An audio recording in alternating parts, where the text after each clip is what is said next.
All right, for our next segment and our last segment, we have the absolute A-listers creating a discussion on promoting automation to achieve new levels of productivity and operational excellence.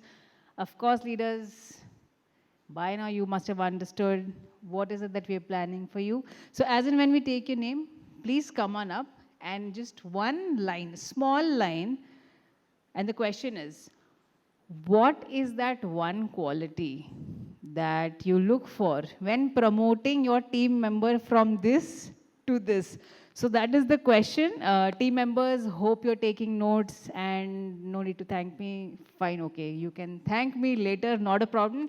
Let's start with Mr. Vinay Morje, Vice President, Business IT, Grasim. Can we have Mr. Morje on stage with us? Mr. Morje, you have time. My apologies for putting you in spot. You're the first, but I hope you have time till you walk till the podium. So the question is, what is that one skill that you look at when promoting your team? Are there any team members in the audience right now? No one. Then we will send in a video clip later. When promoting your team member from this to this, just that one quality that you look for. So I look for the attitude more than knowledge and other things. It's just the attitude. Wow, fantastic, fantastic. All right, our next leader is Mr. Ritesh Chaudhary, Head of Digital Business and IT, India and Pakistan, Head of DX Innovation, 𝐼𝐚𝐬𝐭 Henke. Mr. Chaudhary, a big round of applause. Mr. Chaudhary, what would your answer be? What is that one skill? He actually spoke it out.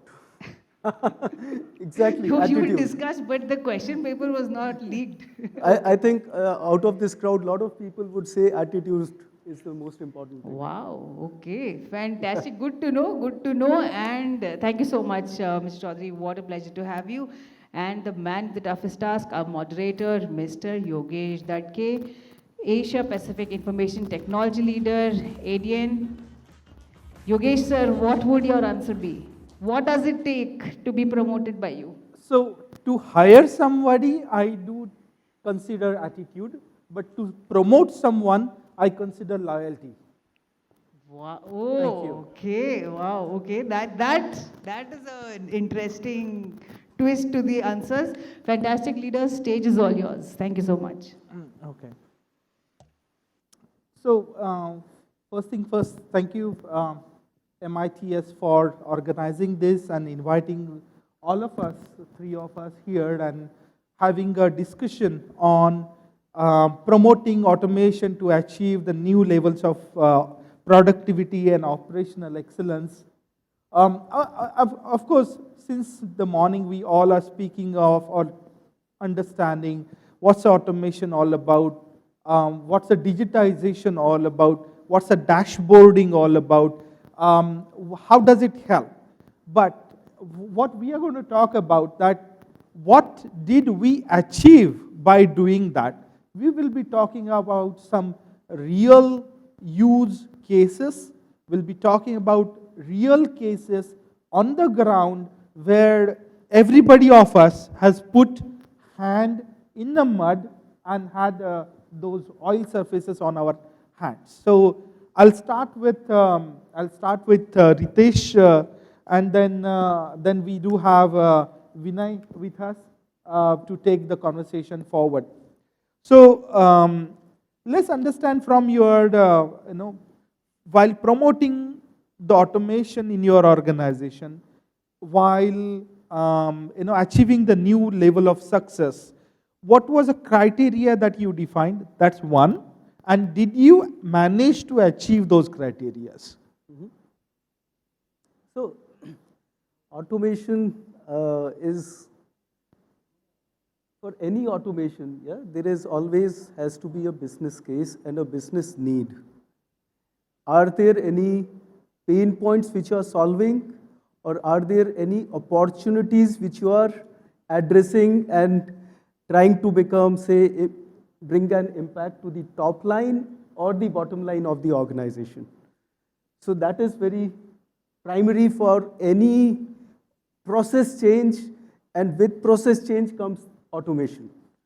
So whether you are going and implementing, say, the ERP or the entire SAP rollout, it's also a process change and automation for the entire organization.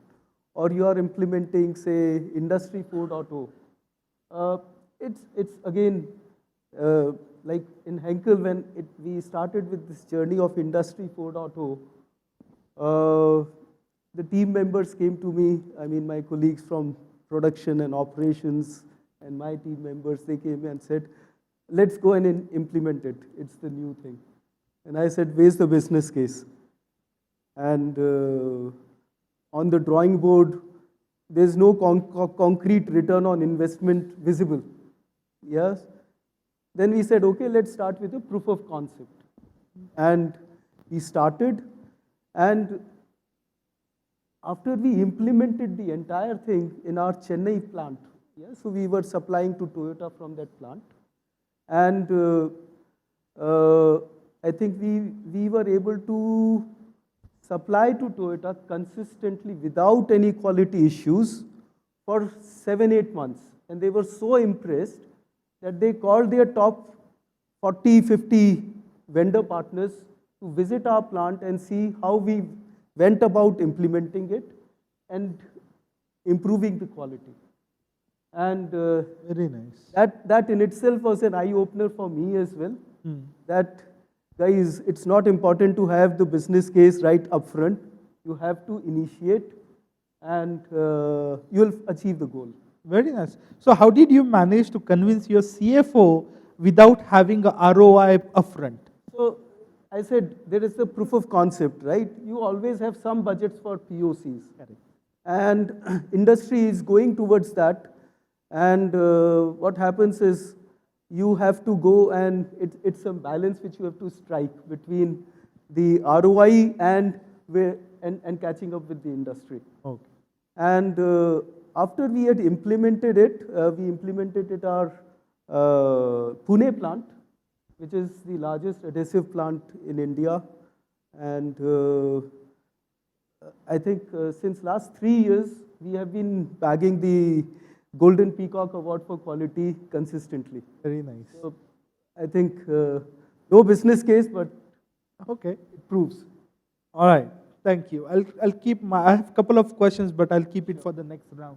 So I'll go to Vinay, and as I requested him to talk about a specific use case.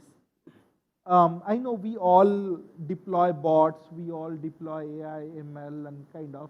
Is there anything specific that your organization has done in a hybrid bot kind of environment?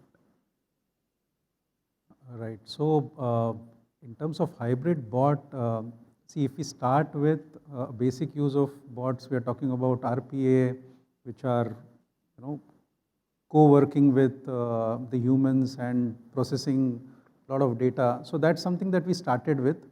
But I would like to tell about the other side of the bot story, which is the industrial robotic story.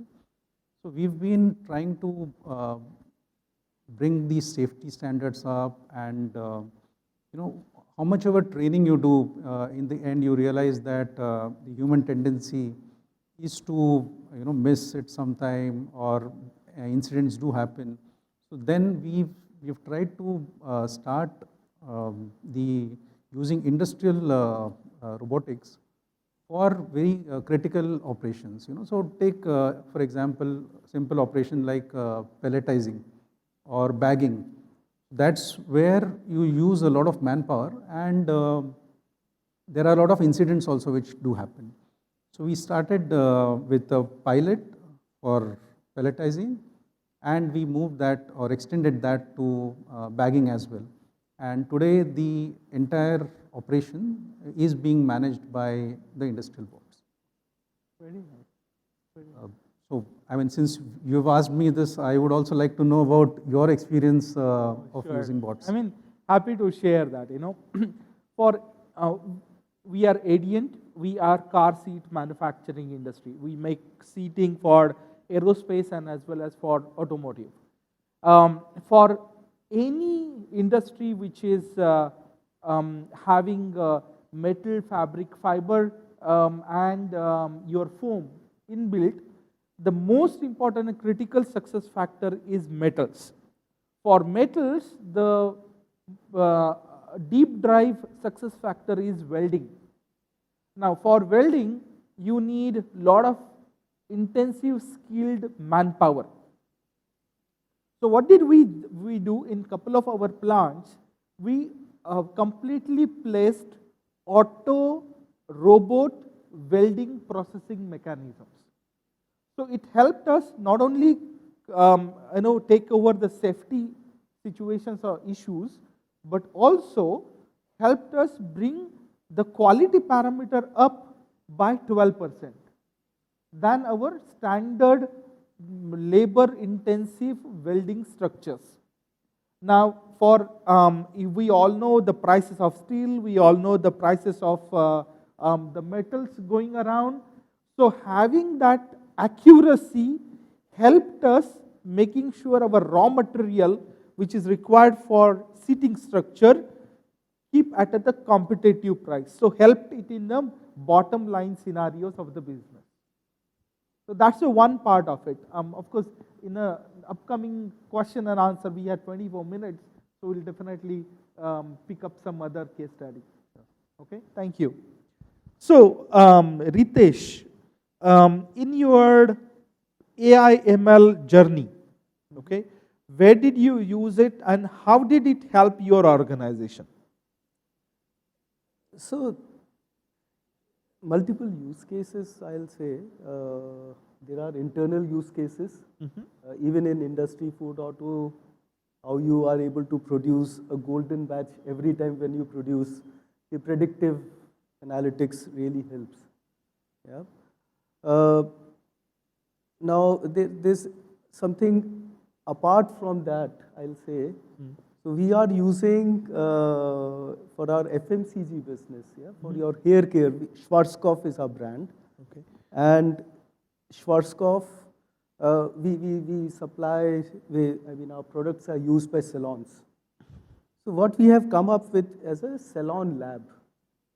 So this instrument goes and with deep infrared and light sensors, optic sensors, it will go and check what is the quality of hair and what is the moisture percentage, everything. It is detecting it real time.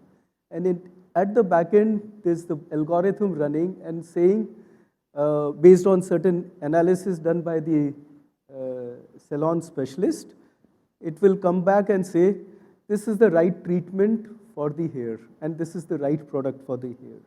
Where were you 10 years ago? I mean, had I been there, possibly I would not have been in this situation. All right, thank you. I mean, it's a very interesting consumer-based AI ML story. Of course, I definitely want to see it in a real time and want to see that data. How do they gather? How do they, translate into the readable language and then improvement associated with that? Yeah, exactly. So everything, that entire computing, I'll say it's sort of an edge computing. Okay. So a lot of data is already available, mapped, and this equipment is relating the observations which is capturing and then giving its diagnosis. So you asked us what will happen 1,000 years ago ahead, right? So I think nobody will have a hair fall at that time. Okay, so we'll come to your AI ML kind of thought process. Where your organization is right now and what are the implementations? What are the productivity and operational excellences achieved by that? Sure. See, we started our AI ML with very basic use cases like doing video analytics to see whether PPEs are being used within the plant premises or not. Once that was used extensively. Then we moved on to, similar use cases.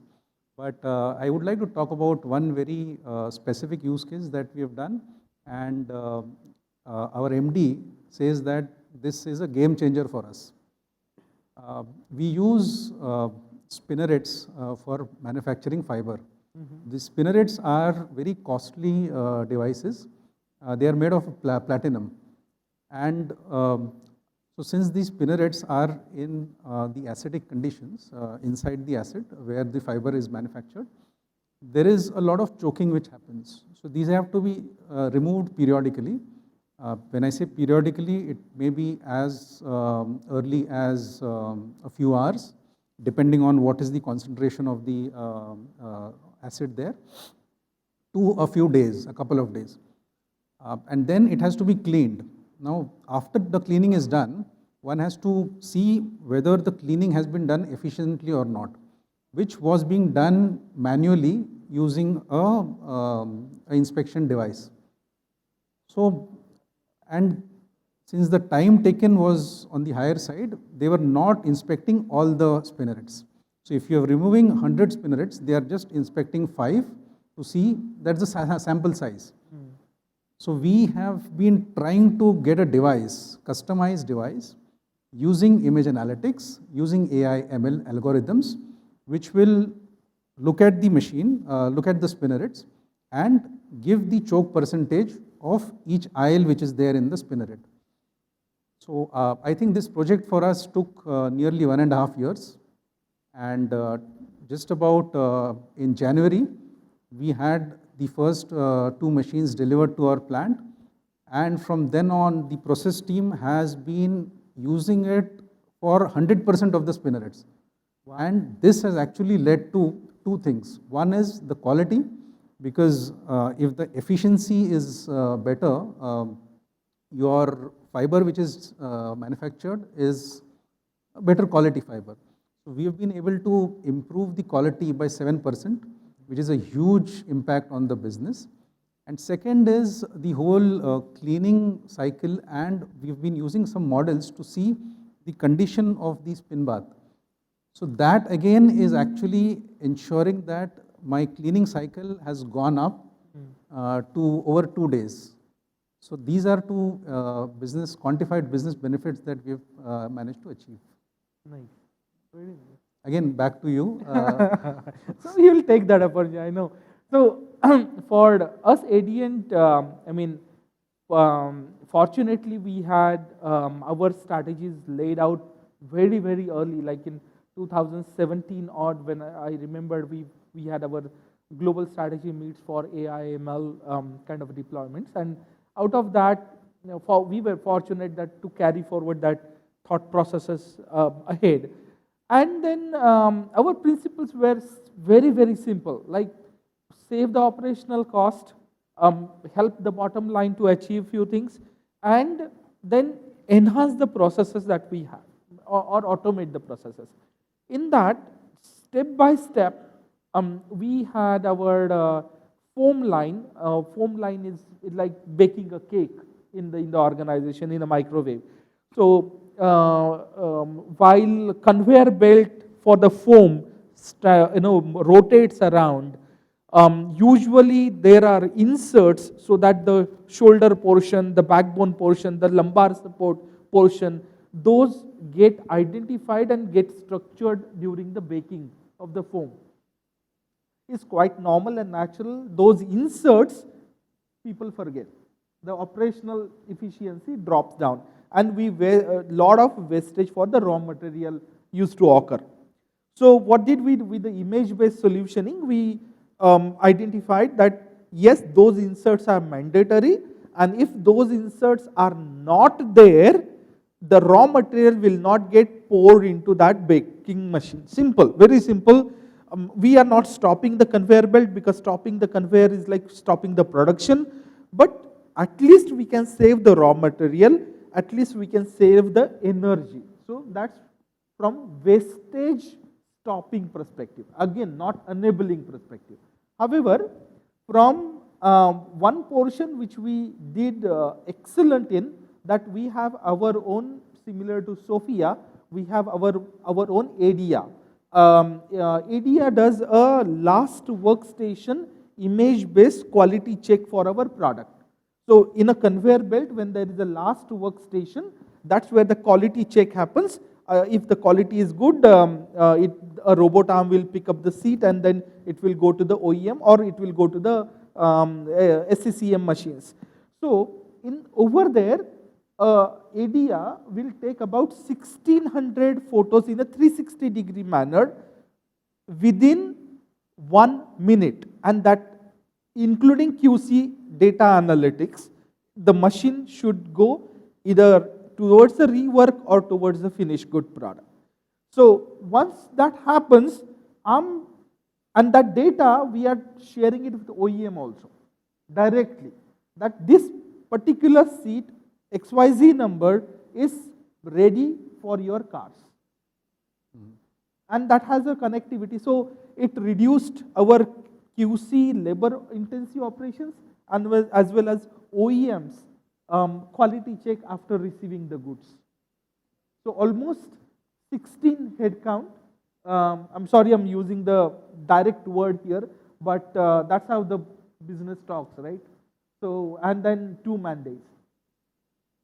And it saves not only at our end, but also at the OEM end. So OEM end. That's important. You know, giving, adding the value to OEM. Of course. That was important. And they keep the records for, say, how much? 10 years. Really? 10 years. Because that's a compliance. Okay. So, I mean, that's automobile compliance. I cannot do, government regulates that. Okay. So, automobile OEMs will be aware about it, how difficult it is to keep a data for 10 years, because you will not have those tapes, you will not have tape readers, and you will not have that heads to read it, and kind of. But coming to maybe probably we are at the second half of our conversation. In a quick 2-minute kind of answer scenarios, in next couple of years, what would be the AI ML strategy focus points for your organization or for your industry segment? I'll not consider it only for organization. Yeah, okay. So, but most of the use cases which I am seeing are, say, in the area of image and video analytics. Okay. And in terms of managing and maintaining the quality, possibly there could be something like a quality as a service which would evolve. So when Henkel is going and producing, say, things like the similar use cases, yeah. So we also provide chemicals which are applied at the consumer end, yeah. So whether it is a lot of coatings are applied, lot of sealants are applied. So all that AI based computing happening at the customer place itself, that's what we are trying to focus on, so that we are able to give them the quality there itself. We just don't want to go and provide only the product. We want to give end to end. So quality as a service along with the product and the entire process. That is where I see things evolving. Another interesting thing which I see, I had come across very interesting startup, yeah, so which is into AI and machine learning.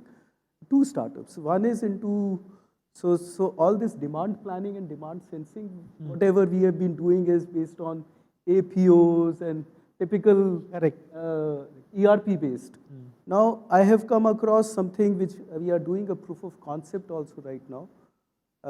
Is how do we take the inputs of the VUCA factors, yeah, and all the so the change in environment, external environment in terms of sometimes the economy, sometimes COVID, a lot of these VUCA factors are there. So how do we use that and that input and build our model for a proper demand forecasting and demand sensing?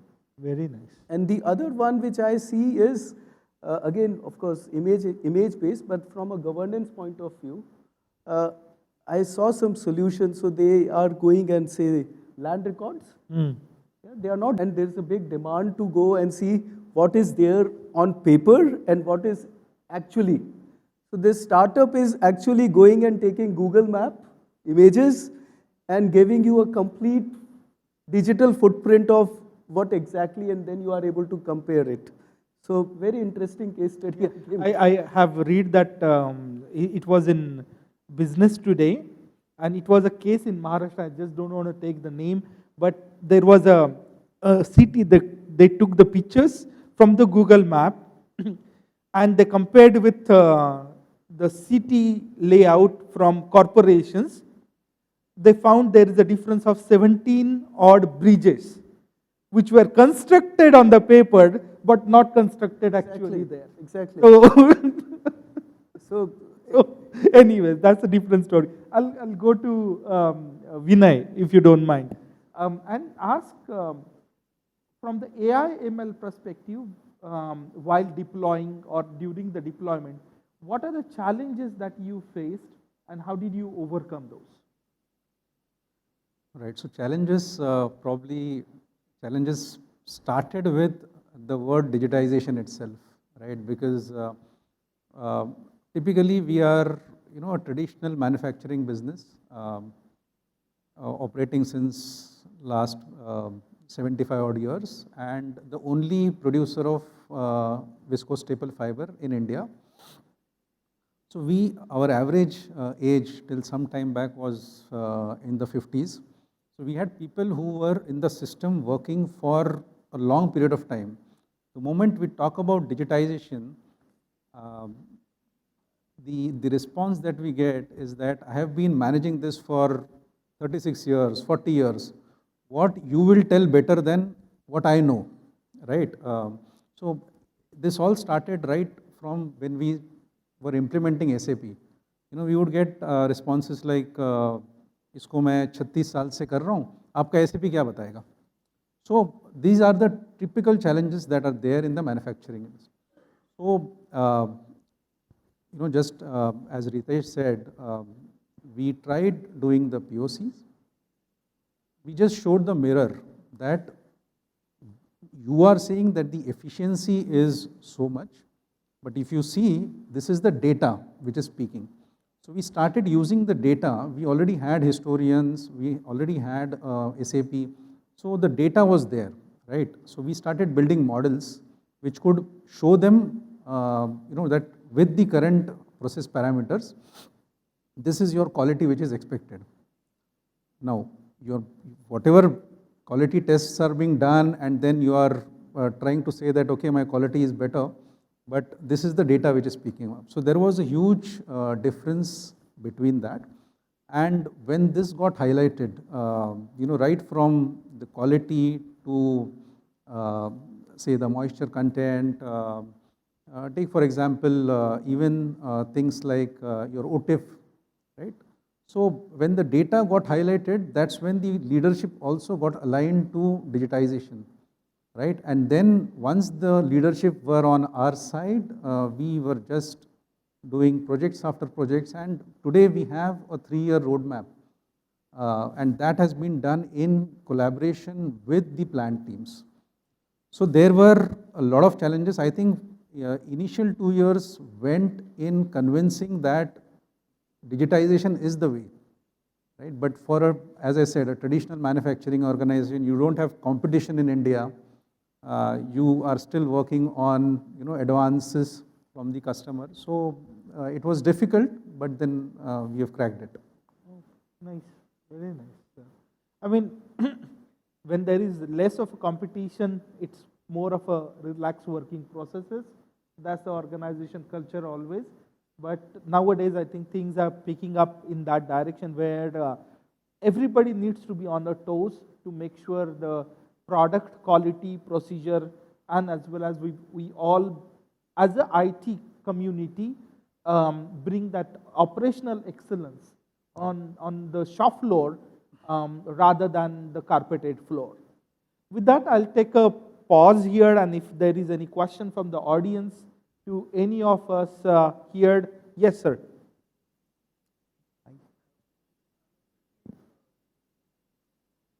Mike? Mike.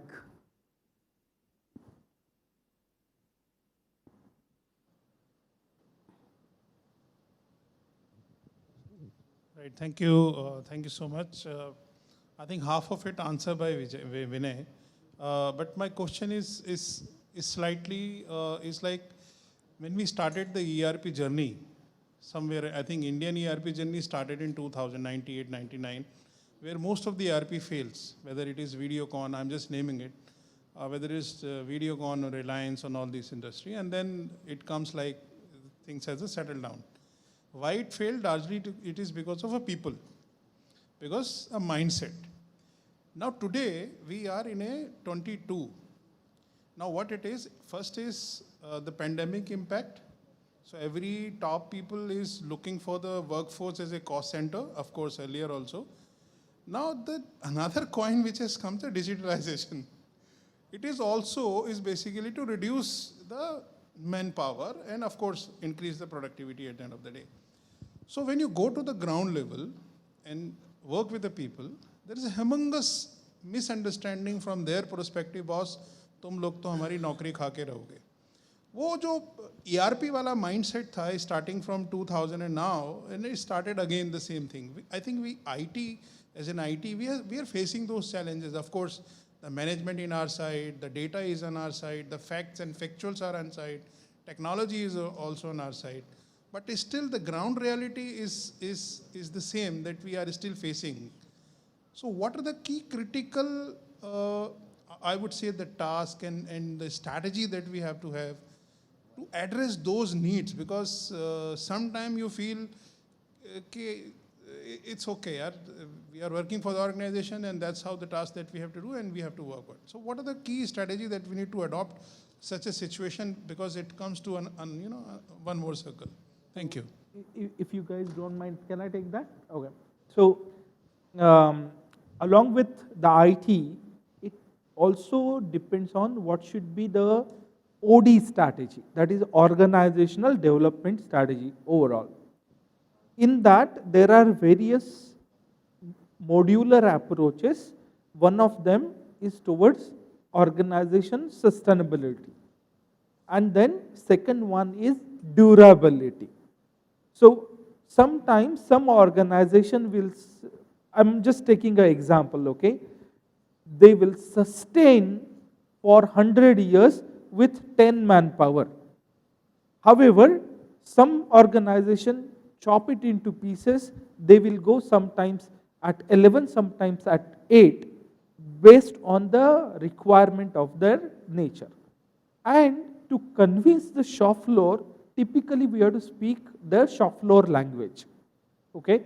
That we are bringing the technology or we are bringing the automation to either from, and that's where the messaging comes, that either it is from safety angle perspective, whether it is from production enhancement perspective, or it has environmental impact on it. For example, one of our earlier panelists, he was talking about, instead of taking the CO2 to the air, they were capturing and they are using it or reusing it for somewhere else. And as well as biogas, taking it towards their own power plant. We also do the same, because in our manufacturing also there is a lot of energy consumption and there is a lot of energy reutilization. For us also, it's the same challenge we faced. And being in India, we have one more challenge, that is diversity. I'm not saying good point, I'm saying the challenge. Many people may not agree, but that's a challenge, because we have to convince to technicians in their own language also. And that cultural connect is important in these cases. Just to add on, what we have seen is, if you make the people on the shop floor as your partners, yeah, they really feel motivated to do and try something new, and they will come up with their ideas in terms of, sir, ऐसा नहीं ऐसा कर लेते हैं, तो ये इससे ज़्यादा अच्छा benefit मिलेगा. So when they become partners in your initiative, you have won the battle. How do you do that actually? So see, there are three things. One is digitize, second is digitalize, and then you're talking about digital transformation. When you're doing this first step, which is digitize, there are various ways of doing digitize. You are using sensors, you are ensuring the 80-20 rule, which is 80% of your junior management time is actually wasted in collecting data and 20% in analyzing data. So can we reverse that? Now once you are doing that in the digitize becomes easier, because that's when you're using the data, you're building models, you're doing prediction, and then you are moving to digital transformation where you are having a connected factory, right? So at the first stage, if they are getting convinced that, okay, this is going to help me, then your second step becomes easier, and probably that is when you are going to take the decision that my AI models will do everything, I don't need people to do it. So, and you also have digital champions which are working along with you. That's the approach that we have taken basically. So with that, our time is also up.